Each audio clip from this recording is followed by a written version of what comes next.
Mga kaibigan, ayan, luto na po ang ating chicken meatballs. Ayan. O, diba?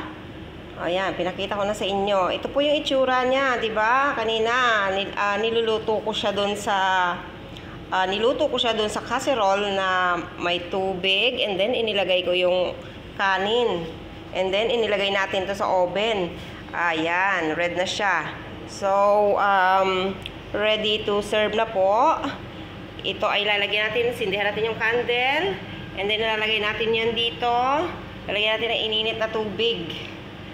Tapos, ilagay natin yung rice dito. Ipapatong natin dyan.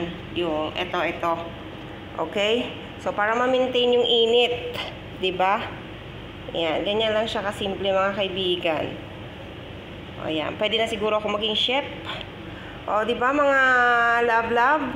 Yan ang aking chicken meatballs. One of the famous food here sa amin. Yan lamang po. Bye!